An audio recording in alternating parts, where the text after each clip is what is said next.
Wrong week to quit sniffing glue. My God, no. Please, what is that? Don't tell me.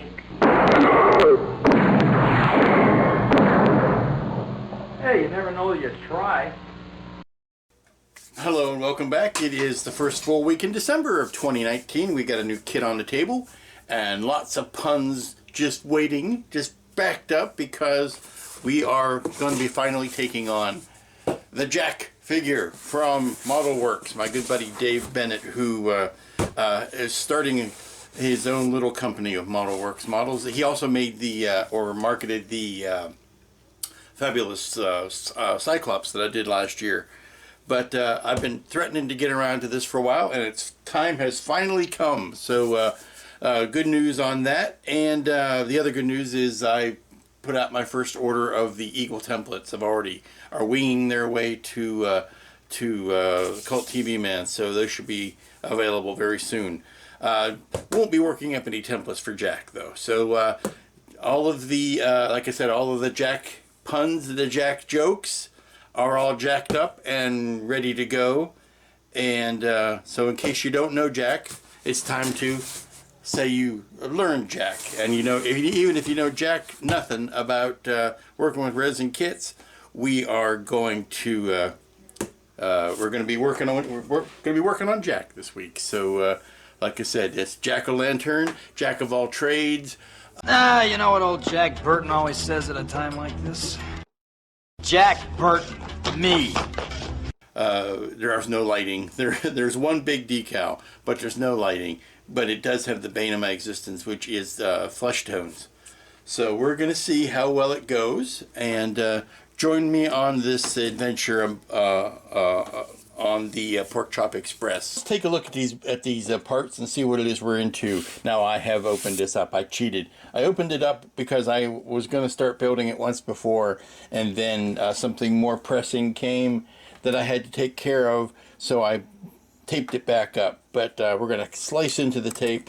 Now I got to tell you, Dave has done a fantastic job of packaging this thing. Now granted, since I know the guy, I was able to, you know, have it like hand delivered instead of picking it up at a show. But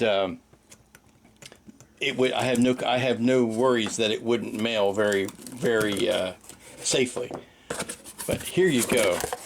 Now the first thing he has included is this nice little envelope. Not that there are any instructions, but a nice, you know, thank you letter. And he overdid it on this one. I have to tell you, I think he, you know, just grabbed two of them at the same time, but for some reason I've got two certificates of authenticity, and I'm keeping both of them, and they're dated from last year, so I've had this for a while. But it gives you all the credits of who designed the kit and who sculpted it, who cast it, who did the decals. I mean, just a class act. And there is only one decal that you have to worry about for this kit, and that is the big design on his t-shirt. If you thought that perhaps you were going to have to paint this design, this t-shirt design, you are sadly mistaken. Let me pull that out. I think it's this. It's still here in the envelope. Trying to do this with one hand. There you go. Okay, take a look at this. I promised myself I would do better camera work after that embarrassingly jerky camera work I did last week on the Eagle. So I am trying very careful to be nice and slow and deliberate with my camera work this week. But here is the decal, the artwork that goes on Jack's t-shirt, or his, I hate to use the term muscle or wife beater, but his muscle shirt. See, there's the design, and there is the transfer. And you get a couple of cards business cards for ModelWorx. This is the documentation that goes with it. There's not an instruction sheet in sight, because hey, it's a human body, and if you don't know where the left arm goes on the human body, you got bigger problems than putting a resin kit together. So here's a tinier box with the hands, and they're packed in cotton. But here you go. One hand has a knife, and the other hand has the gun. So if you're coming to a gunfight, you don't bring the knife to a gunfight, you bring the gun to a gunfight. But there you go. There's the hand and gun.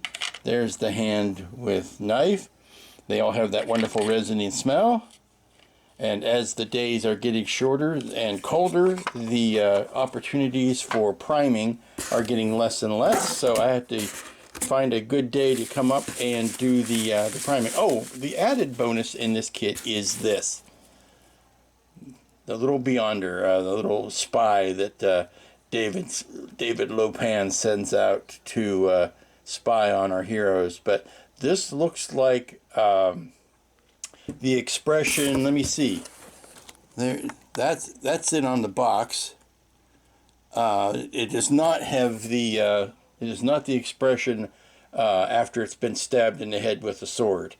So I guess if you wanted to scratch build a sword sticking out and cross his eyes a little bit, you could make that, but that is not the I wonder whether I want to stick that on a wire and make a bobblehead out of it. I don't know. There's going to be some interesting times ahead thinking about that.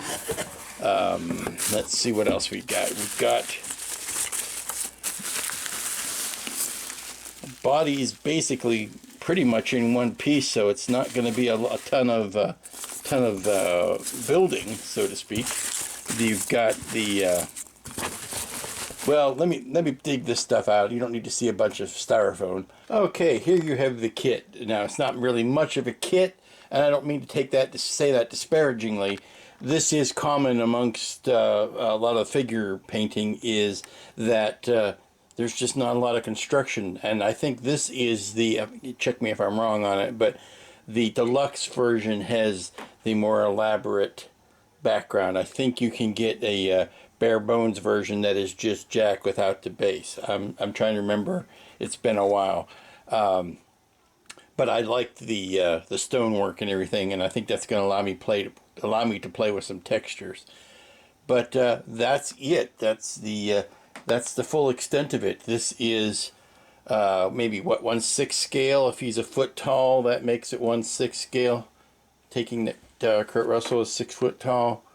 But this is going to be fun in allowing me to paint the different materials, and like getting the acid washed blue jeans done just right, and the leather boots. And then you have the big decal that covers most of his t-shirt.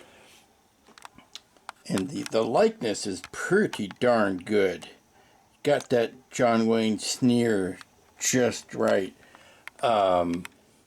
This is obviously the pose that is most famously taken from the costume that was used on the movie poster. So use that as your guide. But it's not going to challenge anybody in the construction department. Just snap the hands on, and the back wall is in 2 pieces. There you go. Minimal cleanup at all. I'm going to have to look to see. He's cleverly hidden the side seams in the seams of the pants or the jeans, so just a little bit of cleanup on the arms there.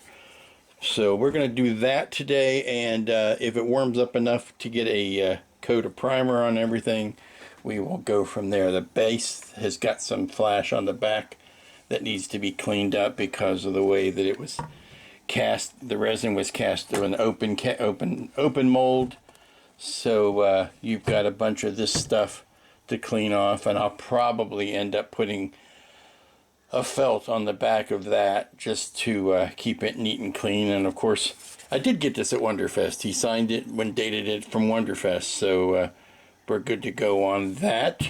And not going to cover that up, Dave. I may put felt over top of it, so I hope you don't take offense to it. But that's it. Welcome to the world of Jack, and it's time to start cleaning some seams. Well, good morning. It's Tuesday.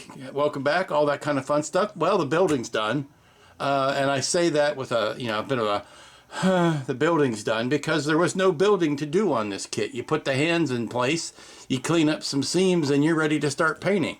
And painting's fun and all, but I like building things, so I may have to bring out another kit to work on this week just so that I can have some fun of, you know, putting pieces of plastic together.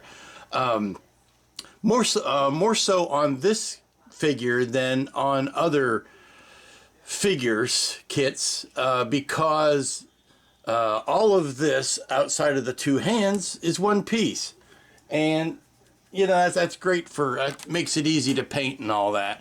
But for, you know, if you want to get your yayas out putting pieces together, there's just nothing here for that. Now on this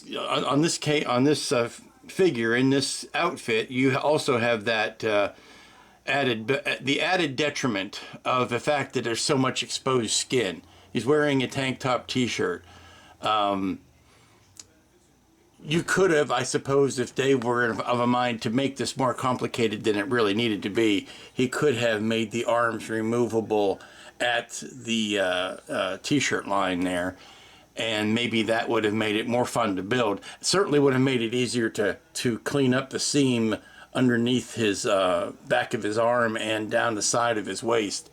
That was a little bit tough to get to with the arms in place. I guess if you have enough needle files and things like that and little sandpapery sticks, you can get in there. But and Dave is a master at painting figures, monsters and other figures. That's what he excels at. So he knows how to design a kit that works. I mean, he knows what the standards are for that type of kit. So, you know, I'm not going to debate him on that. You know, if I were if you were asking me as a model builder, I'd have had it in, you know, 16 different parts. But that's just me. It's not something like, well, here's an example. On this wrist, he wears a clunky 80s wristwatch. So that's a natural seam. So you cut it there, you make that hand a separate piece. On this hand, not so easy because he's wearing nothing on this wrist, so you have to blend that smooth, which is what the Bondo is there for. I will sand that down and blend it in a little bit later. But there are no really visible seams. I suppose you could have done something at the waist if you wanted to. But it's not like it's a robot where you can break it at every joint and make that a separate part, or something with a more elaborate costume where you could, you know, make a break at the waist level or the boot level or anything like that. This is what it is. What it is. I hate to use that phrase, but that's what it is. So it's all about cleaning the seams, and I think I've done a pretty good job on that shoulder with all that bare skin exposed.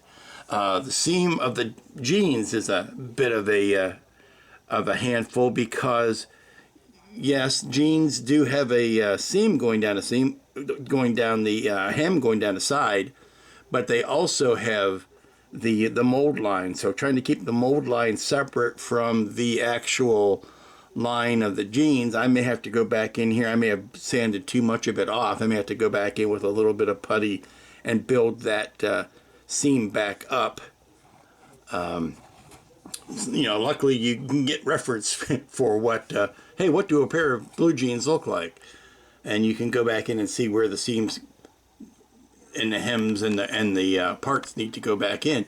Same with the t-shirt. Now, there is a seam going down the inside of his waist there, but a t-shirt also has a seam where the two pieces are sewn together. So, you know, you could engrave a seam where the front and the back of the t-shirt go together. I know I'm getting very technical in the weeds here, but this is difficult. This is difficult. This is different than, you know, say you're doing Robbie the Robot or C-3PO. You know where the hems are and the seams are and things like that, so you can you're trying to duplicate more real world type of things here than if it was a fanciful robot or something.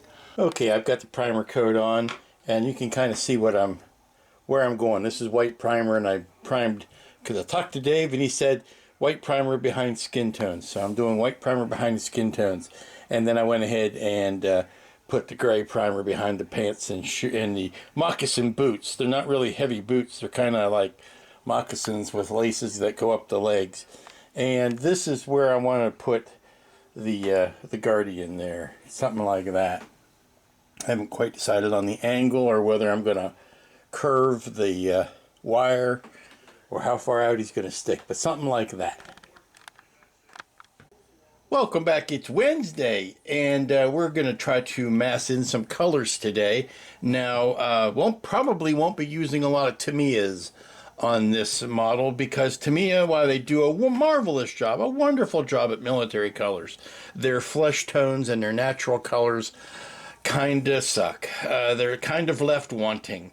So I'm going to be using more of these Vallejo Model Air colors and some of the game colors to lay in the, I'm going to lay in the flesh tones and the blues and the browns and the overly saturated flesh tones on him. And maybe I'm just going to try to mass in just the general color tones, and then we can go about refining things.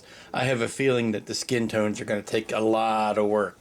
That is my kryptonite, is trying to do a skin tone. So I've got a couple good candidates here that I'm going to try to mix up a good base from, and then try to do the mottling and the shading from there. But the first thing we need to do is just put in the, as Bob Ross would say, we put in the big strokes, and then we go back in and refine. Yeah, I'm working on the base, trying to get it cleaned up. I've got some colors kind of masked in on Jack there. Something's happening on this base that I am not wild about. Even though I cleaned this, washed it, and all that, the paint is flaking off when I sand it in much larger doses than it should. And if it keeps it at this pace, I may have to scrub it down, strip it, and scrub it down with the purple stuff again. Even though I did a degreaser on it before I started, I don't know whether it's particularly it's got a particular amount of the mold release on it, or whether there's something in the resin that is causing that. But maybe my traditional manner of cleaning just wasn't thorough enough. Looking at the colors, basic colors, now I can see a gray floor very easily, but I want to throw some colors on that wall. And on the illustration on the top of the box, this was more of a red brick color or a russet color, and I don't know if I'm going to do that because we've got some browns going on with his boots and his hair. Best thing for me to do is to find this particular scene in the movie and take a look at the surroundings at the time. There is an entire possibility that this area here wants to be gold if this is leading into Lopan's private room. There was a lot of golds and blacks and reds in there, but this is clearly meant to be stonework. But this could be, this could end up being a gold leaf type of deal. So I think I need to go check some references and come back after that. Okay, it's my favorite thing, and that is doing research. And this seems to be the very frame from which Dave drew his inspiration for the Guardian here. Again, it's right as Wang has stabbed him in the forehead, but he does not have an eyeball in his mouth. He has a regular tongue in his mouth in this scene. It also seems to be right about the area where we've got the inspiration for the background of both the flooring and the wall. Let's see what, I don't want to run too many frames of this, but let's see what, now see. Look out, guys! There we go, and this also seems to be the inspiration for the arches. Looks like a regular gray stone with a different color for the florets in the center.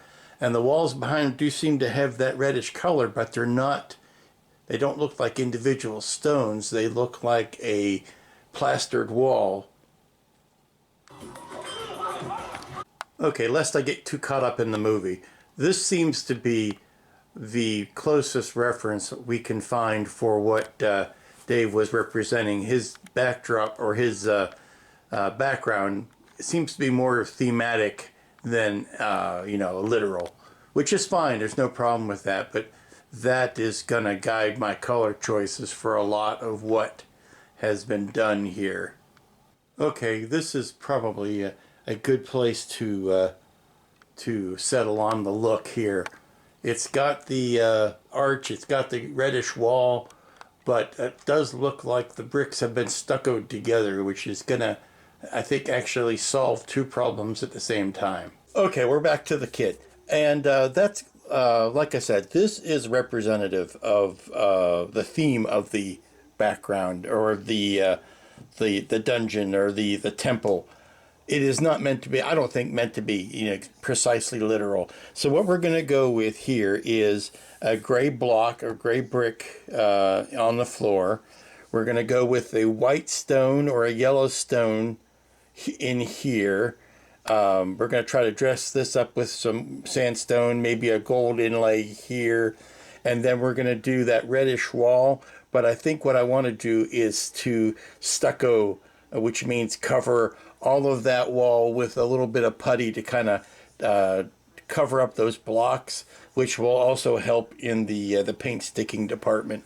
It also addresses another issue I thought I might want to do, but realized, nah, it's going to be too much. It's going to be too much explanation. I was going to go with the makeup look for Jack right after he's kissed Gracie and he's got the white makeup on his face, but A, it could end up looking like a mistake, or B, and people will be asking, people who don't know the movie would be asking, what did you do? And that would mean just a lot of useless explanation of the gag.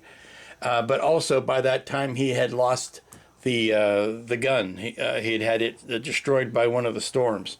And so he didn't have the gun at the time. All he had left was the knife. So to use the gun and the knife puts it in a rather narrow part of the movie. And putting him further down in this room and in the dungeon is after it's after he's had the 7 demon bag. It is while everybody is off fighting the storms. It's while Lopan is trying to draw blood from Yao Yin. It is a very specific part of the movie.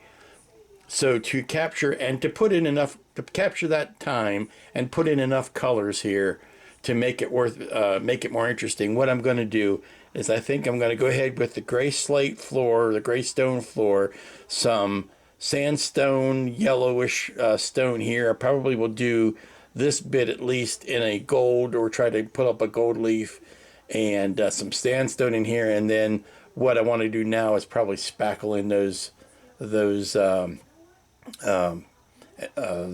grout lines, and then hit it with a coat of filler primer to take care of the rest of that.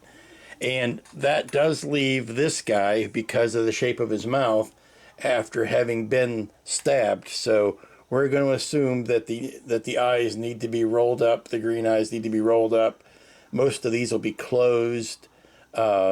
I might want to put a little trickle of blood in a wound just out of his forehead there, and that allows for the open mouth without another eyeball in there. So I did want to have him floating kind of high up like that, but it doesn't really match that pose. That pose only works if he's on the floor, because he should be dead. So I guess I have to lose this floating.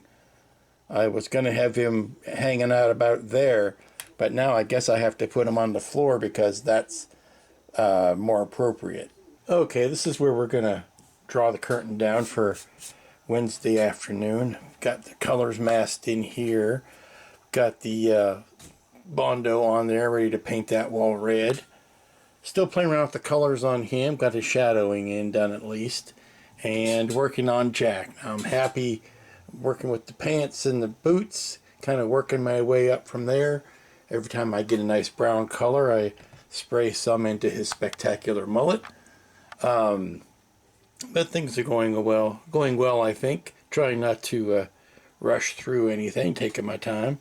I like this gray that's on the base now. I want to go ahead and put some dirt and stuff in between the grout lines on these stones, and then maybe a highlight pass to bring up some highlights.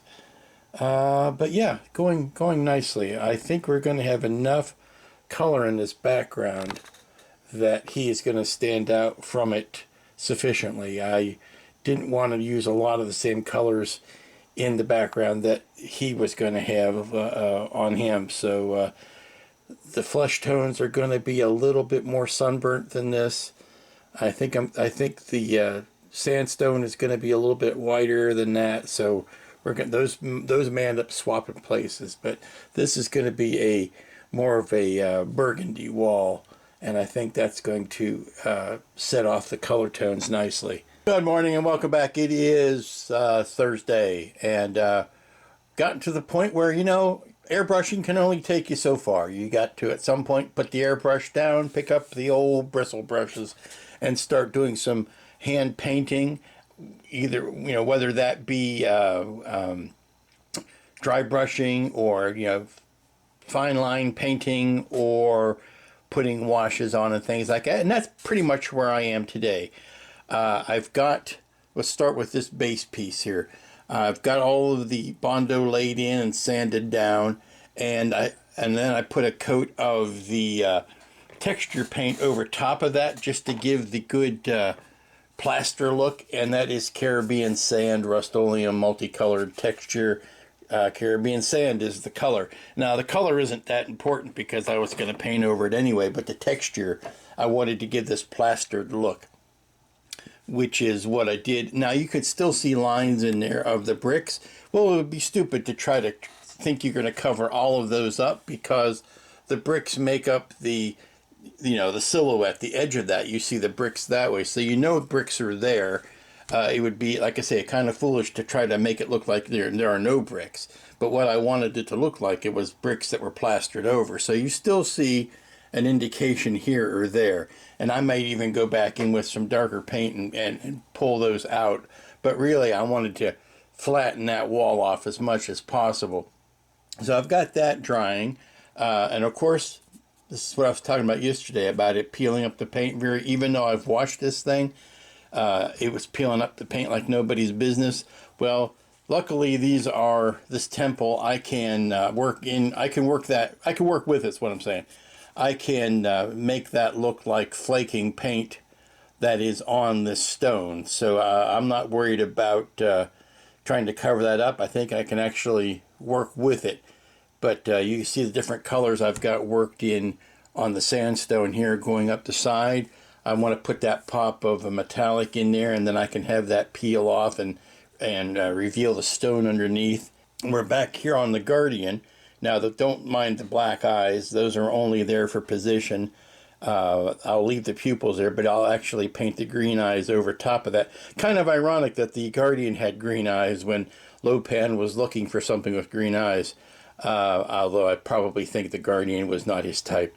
But I've been putting washes and dry brushing over top of this to try to get all the dimensionality out of the folds of skin that I could, and then put a nice wash of the Calmart mouth colored flesh. This is a wonderful thing. This Calmart mouth flesh, this color I probably use only second to Calmart smoke as far as the amount of it I use, because it's just a natural good skin color shading. So I did a wash of that and getting it down into the creases, and then I went over it with a color of the Calmart flesh. And no, actually I didn't. It wasn't Calmart flesh. It was this. It was the Game Color pale flesh. And because this stuff is really thick, these Game Colors are really thick, and they're excellent for dry brushing, because you can dab those out onto a palette and get a nice semi-stiff bristle brush, get all of the paint, you know, dab it on there, wipe as much off as you can, and then go to town over top of your object, and it'll only hit the high spots. So I really recommend these Game Colors for dry brushing. Now, the Vallejo, there's also a line of Mecha colors, which Vallejo makes. The Mecha colors are good for dry brushing because they're also a little bit thicker than normal. And if I need to airbrush them, I use the Vallejo airbrush thinner.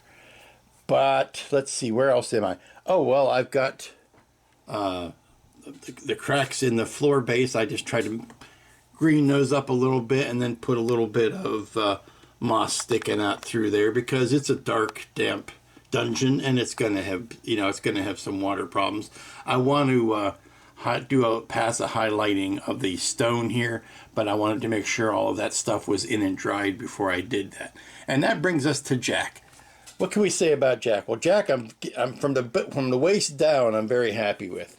I did the same techniques as I did on the other things with his jeans. Went in with a darker wash and then a dry brush highlighting. One thing that was bothering me about the jeans particularly was they're awfully smooth, and at this scale you might even want to see some denim texture going on.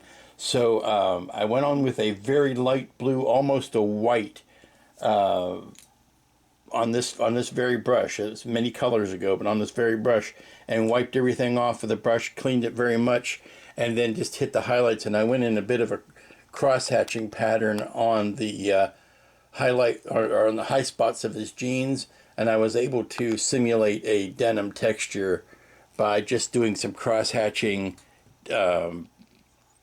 You know, well, it's like some cross-hatching texture over the high spots, and I think I was able to pull in a little bit of the weave of denim, which only leaves me down to the boots. Same thing, I had them a darker brown yesterday. I dry brushed over them with a lighter brown, again the game colors. In this case it was heavy skin tone, which is a nice brown, almost a like a pale leather color, and just dry brushed over top of these. I need to paint in. There are a metallic. Those buttons are metallic. They're like a gold or a copper. No, they're not quite a copper. Maybe between a brass and a gold. But I need to bring those out, and of course there are some metal clasps on the jeans and, you know, snaps and things like that. But I would say from here down, I'm very happy. Now we're getting into the trouble spots, and that is, or not the trouble spots, but the stuff I am the most precarious about, which is the flesh tones. And for this, I did go over yesterday, what I done yesterday. I went over with a light coat of the Comart Flesh to bring that up. And because I noticed from watching the film again yesterday, or bits of it, that Jack is a little bit, well, he's not pale, but he's not sunburnt. There's no definitive trucker tan or anything like that, but it's a healthier pink. So I wanted to get that as a base, and I'm starting to lay in the colors of the shadows and the highlights. Okay, I'm finishing up the detail painting on the Guardian. Now, it's always fun painting eyes when they don't have to be human, or these ones are oversized, so it makes it easier to paint. But I need to touch up that iris a little bit, but we're getting pretty much there. I just need to put the highlights on them, but hit this thing with a high gloss spray, which will give it its stickiness and fleshiness, and then it will be ready to put on the base and be done. Okay, so I'm continuing to work on the back of the base, so the back wall of the base, and I'm just throwing in some gray paint to accentuate the areas where the paint chipped, and I will chip up paint over top of that. But I'm thinking that the gold accent here is working nicely because it's just giving me that little bit of reflectiveness, and there are some gold highlights in here that's just giving me that hint of reflectiveness when the light hits it. That's all I really want it to do. I don't want it to stand out. Now this I do. This is going to be like the highly lacquered wooden stuff that you normally see in your Asian restaurants and such, where you have a deep red and then you have the lacquered gold and all of that. And I think once you pair this up with this base, that you get a very nice, trying to find an area that's not wet, you get a very nice contrast there. So it looks something like this when all is put together. But I'm getting to the point where I am stepping on wet paint, and I need to back away and let things dry I did go in and rough in the colors on the weapons, both the gun and the knife, and his watch, so that we're getting the final bits of tone on tone here. Also went in and did the metallic highlights on the buttons of his boots and on the snaps of his jeans. So that's drying as well. And yes, if you think I am trying to find things to do to avoid painting his face, you would not be wrong. I am still a little shy about that, so I am trying to find everything else that I can do in advance of that. So there you go with the base kind of put together. And if you put him on the base, you get something like that. And then you get the Guardian like that. And that's a final idea of what the whole composition will look like. Okay, I'm getting to the point where I think I'm starting to overwork the base here, or the background. It brings up an interesting, dichotomy is the right word, an interesting quandary. This I want to look like stone. This I want to look like painted stone. So I don't mind. I got some acrylic paint out, and I got laid it on real thick to where you can see brush strokes in it and everything. I want that to look painted. This should be the color of the stone that it is. Like Jack's jeans should be denim. They shouldn't look like painted on. But here's your contrast. This is the stone of the slate tile of the base, the actual stone base. I want that to look like stone. I've got the landscaping stuff on here a little bit heavy. As it dries, I will blow it off. As the glue dries, I will blow it off. But I want that to look like actual stone. I want this to look like painted stone. So that's where, I mean, obviously it's an artificial color, so it's not going to look as if it were supposed to be natural. But I don't mind if I see chipping paint or flaking paint or not even sloppy paint.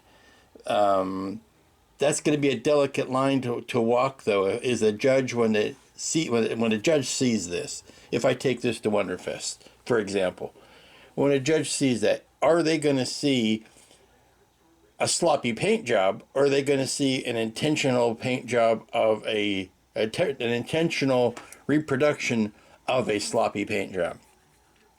I know it's a fine hair to split, but again, this should look like painted stone, not actual stone. So if I'm successful in enough of the rest of the model, maybe that won't draw attention to itself, or maybe it won't look like it's in error, because it actually isn't. It's what I want it to look like. Okay, believe it or not, I'm starting to work on the face, starting to lay in the tones around his eyes, define his hairline, paint in the sideburns, kind of define the folds of his nose, that sort of thing.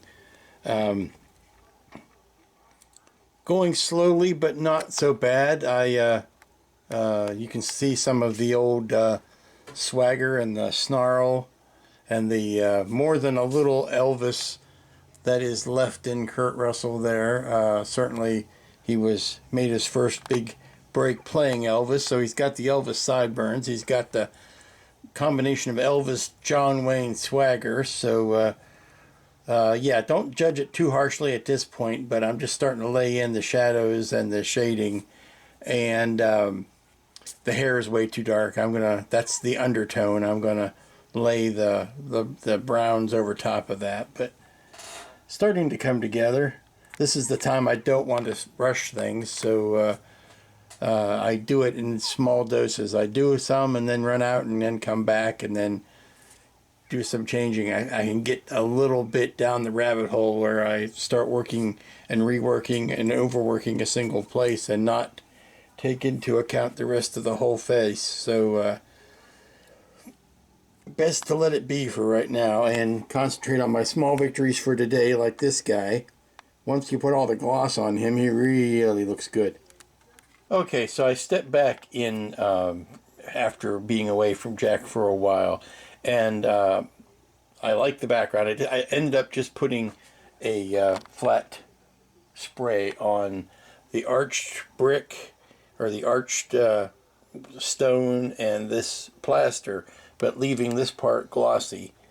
And then I come back and I look at Jack, and yeah, he looks a bit drag queenish, a bit jokery, but that's to be expected. It's pre-shading. It's what you would do were you to be painting anything else. You put the darks in too dark, and then I will spray some sort of a misting blending coat over top of him to kind of blend everything together, but also take away some of the contrast.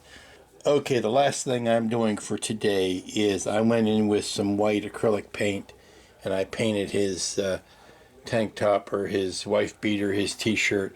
Painted that in with the white acrylic, just to give me some good sharp white coverage, because you can't beat the coverage you get with acrylic paint. And yeah, it's kind of brush strokey and all of that, but that will be the base over which I will spray a light coat of Tamiya on the morrow, and that will what I needed to do was to cover up where I had sprayed skin color, and I needed to put that white back in, so that will allow me to get a good fresh white as a base. I still need to obviously redo or go over all of the skin tone, but I was starting to lose the distinction between those two colors, and that just allows me to go back in and crisp that back up, as it were. Good morning, it's Friday, it's the last work day of the week. I don't know how much I'm going to get done today, because I've got a bunch of little errands that I've got to take care of. I've got to do some Christmas shopping still. I've got some appointments. So I don't know how much I'm going to get done. I'm certainly going to try. And I was looking at Jack, and I was seeing how much was left to do, and I was thinking, you know, I've got a lot done. The base, I'm considering the base and background pretty much done. Jack is done from the waist down. Now, don't mind this gloss. I actually sprayed a satin on this yesterday just to protect the paint job, because I'm handling him a lot by the legs, and I didn't want to muss up the paint, so I put a clear coat over it. That will get another clear coat of flat on it when we're all done, and then I'll go back in and touch the metallic bits again. His hair is done. I'm very happy with parts of his face, but there's not a lot left. Of course, the big decal on his t-shirt is going to make all the difference in the world. And am I going to get to that today? Boy, I certainly hope so. That would be a great way to finish the week. If I don't get him done completely, I would like to, at least to get that far. But I've got the base done. The Guardian is done. I've got this epoxy down. Finished that this morning. Put the felt on the back this morning so that it can sit up against the wall and not scratch anything. Or more importantly, when it's sitting on a table, whether it's at a contest or whether it's just sitting there and somebody can see the back of it, I don't want it to be all ugly. I don't want to draw a lot of attention to it. I don't want to ruin somebody else's picture, because, you know, I've seen a lot of things at Wonderfest. As an example, I've seen it at IPMS shows too, where if you're on a table and the tables run, you know, the length of the room, but the tables don't have backs on them between categories. And if they did like maybe a 2-foot riser on the back of a table, you can't see my hand. I'm holding my hand up and you can't see it. If they did like an 18-inch to 2-foot riser at the back of the table that went between them, so that when you're trying to shoot a picture of something, it had a black background and you weren't seeing through that to the people on the other side. Like you're taking this serious picture of a Frankenstein bust, and, you know, on the other side is Bart Simpson, and it just ruins your photo. So I'm trying to make a black background here so that if somebody somewhere has got And they've got their thing that they want to take a picture of, and it just happens to be backed up against Jack here, that they're not getting photobombed by my kit. That's the only reason I do it. Plus, I use a lot of glass shelving, and it's just more attractive if this is on a glass shelf and I am looking through it, that I don't see a bunch of distraction here. And that's why I do it. So there. Now, I was thinking of putting some on the bottom, but I still have this wonderful signature from Dave, so I have to decide whether or not I'm going to put any sort of felt on there. Now, I might end up putting some feet on it just to get it up off of the, again, because I use glass shelving, I may want to put feet on it just to keep it up off of the shelf and keep it from scratching. But I have not quite decided that yet at this point. So I'm going to take this and take it off of the table so that it's less of a distraction and I don't accidentally muss it up, and I can concentrate on Jack this morning. Okay, I've just put in some 5 o'clock shadow with the airbrush, and I've gone back in with the hand brush and tried to get the gun and the hand looking like two separate things as opposed to all blending together. And the same with the knife. I'm going to have to do a lot more of that hand blending before we're all said and done, but I think we're good enough to where I can let this sit for a while and then come back to it. I still need to put in things like the sweat and the shading on his t-shirt and all kinds of stuff, but I want to come over this with a light blending coat and kind of knock the contrast down on those freckles. Kind of stay away from his 5 o'clock shadow though, because I am liking that. And then we've got the whole trouble with painting the eyes, which is its own nightmare in and of itself. Okay, one last thing before I start doing the final light coats is I went in with the black and I just accentuated all the folds in the t-shirt or the wife beater / muscle shirt, and then I can put a light when I do the white washing over top of that. It'll blend in those shadows and make it look a little bit better. I've also started the blue of his very blue eyes, and I'm trying to catch a looking up angle rather than a straight at the viewer angle. I think it looks better for his pose if he's looking out, something right here. We'll see. But I think it's coming along very nicely now.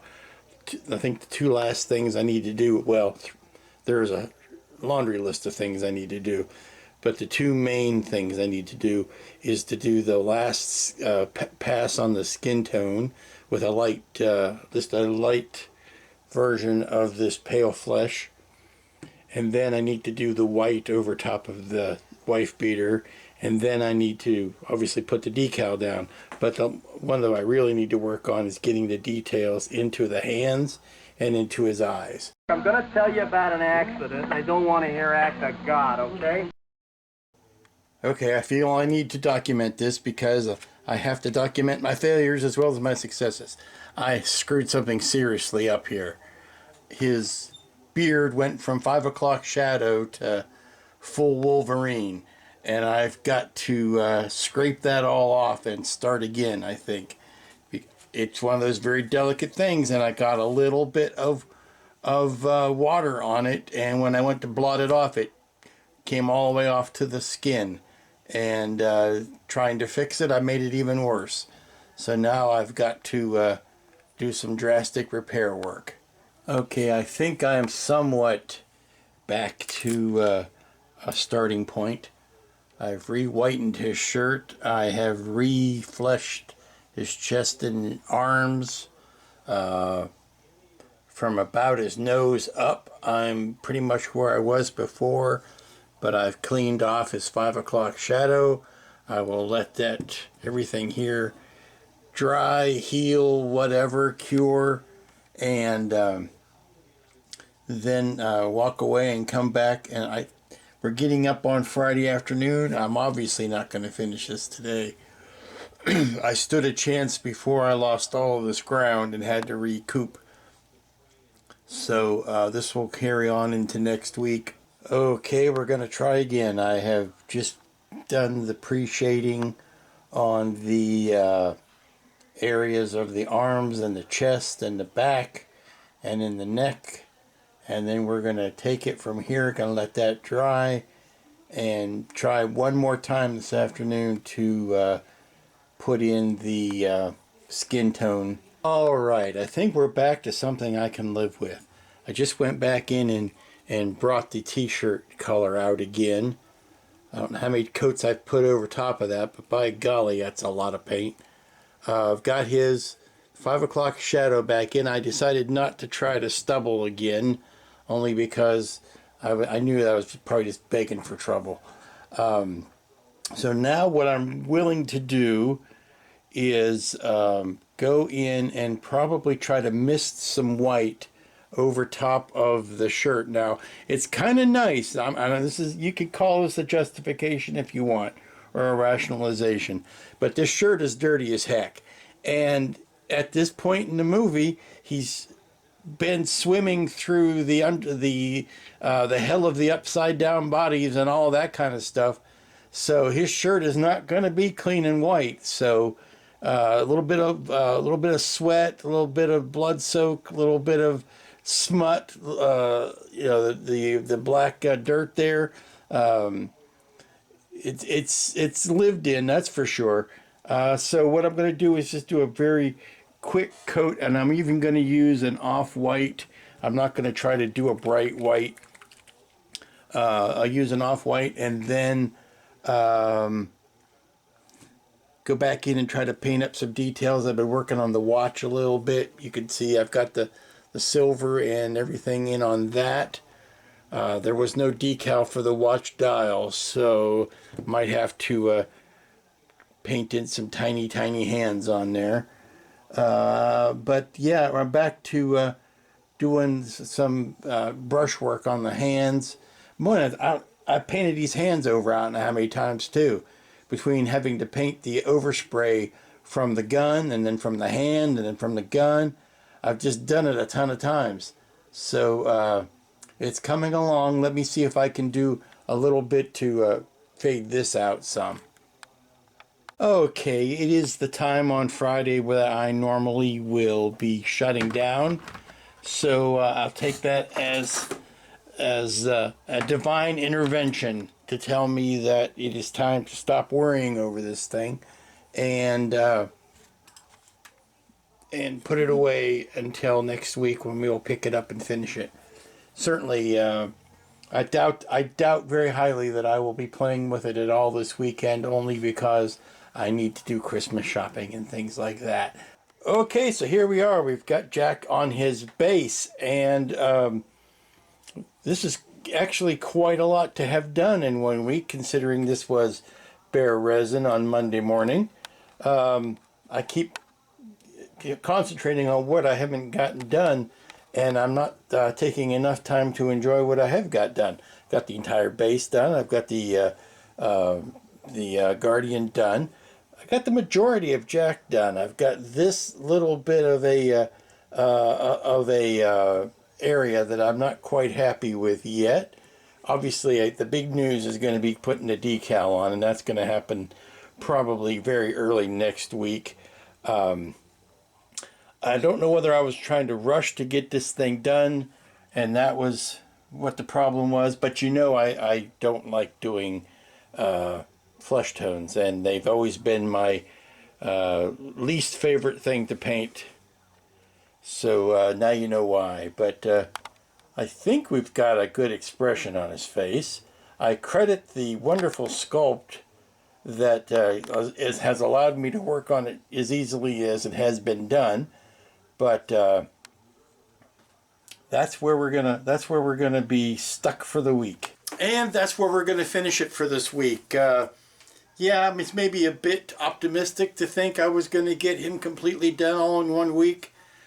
Think parts of it went very quickly that I wasn't expecting, and parts are taking a lot longer than I was expecting. But it's been a good, fun project. was kind of hoping to fit. It's not going to take all of next week, so I'm thinking what I might do is if I finish it like on Tuesday, Monday or Tuesday or Wednesday, I might go ahead and upload that as a finished product and then start another one.